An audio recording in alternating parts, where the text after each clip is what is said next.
It's a joyful morning that we are meeting here at the celebration of the second festival of the missing community.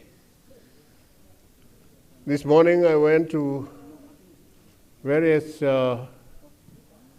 internets and I found some articles written about missing, and those of you who have not read it, please go through it, and it's in detail that those writings have been made. Well, your population in 2011 was about 6,75,000. And yours is still a small community, I can understand, and you have a long way to go. It is a very important move on your part to know one another and proceed towards development, all-round development in the coming days. Compared to the Mizo people, Mirings are yet to see more places, more things, and do more things, and achieve more things in the days to come.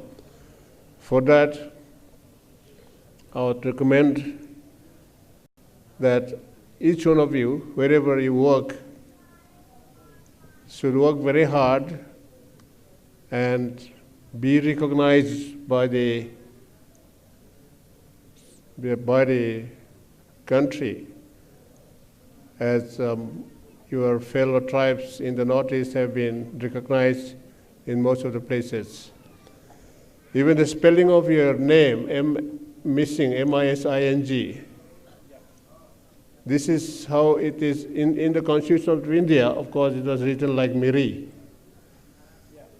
But the spelling of this missing itself is still not yet settled, I believe, because in this computer, in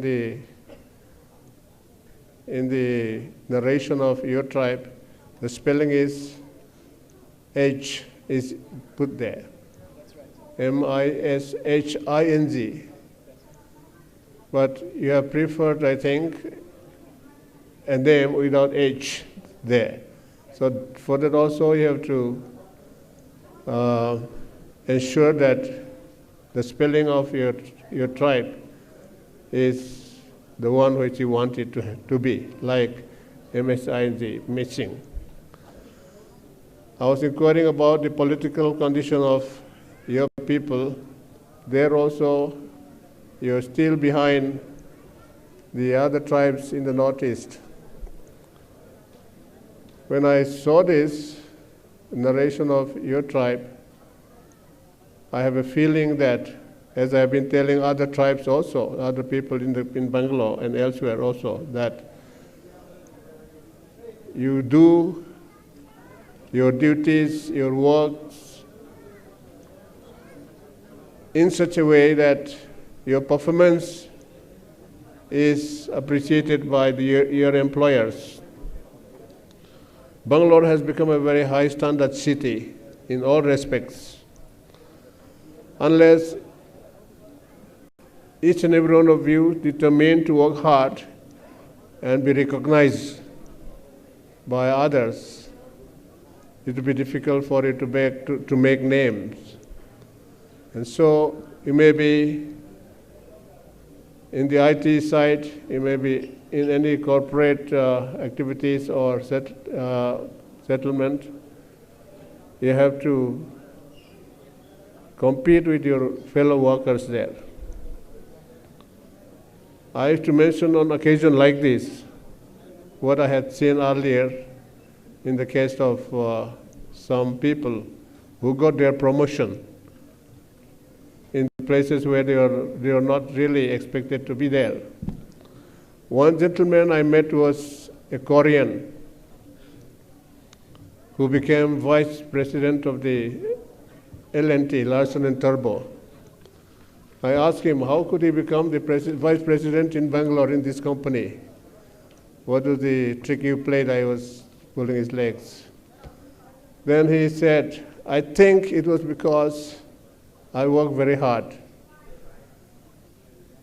I'll be the first person to reach office in the morning and the last person to leave the office in the evening without anybody asking him to do that. So that was a kind of consciousness, a kind of determination on his part to be recognized by the company, and he became vice president in Bangalore city.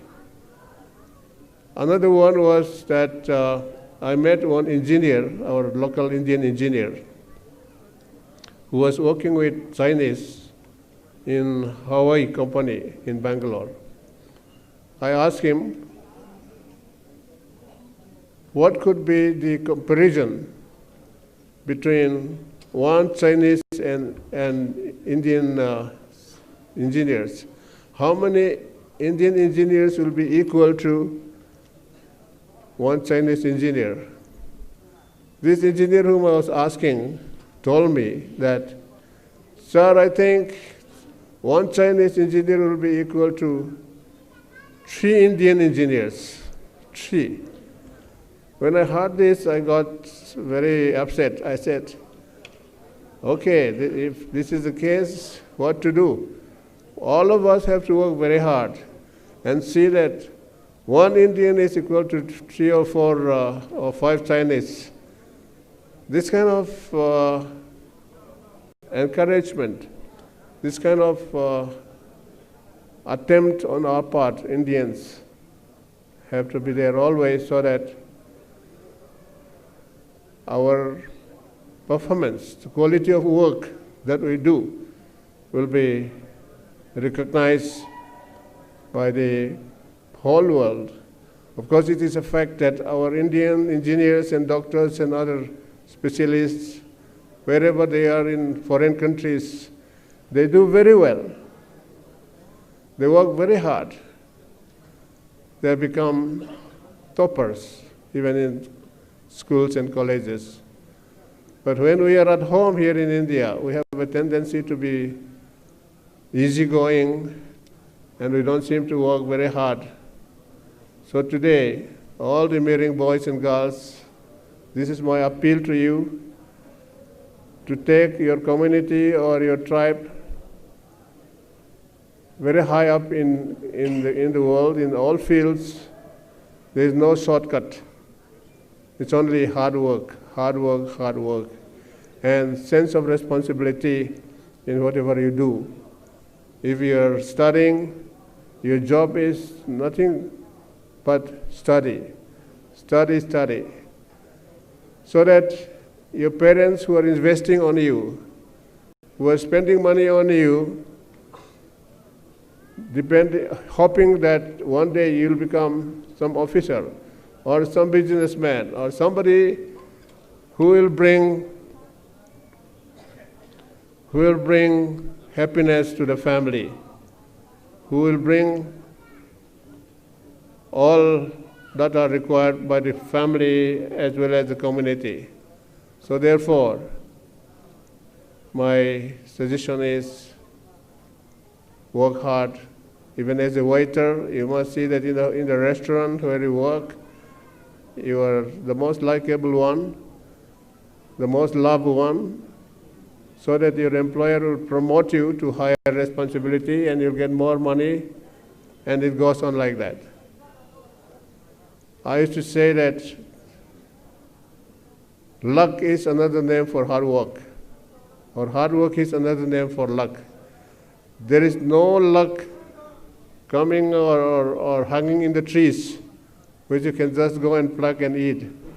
No, it's no more that kind of competition. You have to work hard, then luck will come. Luck will come if you work hard. That's as simple as that. Otherwise,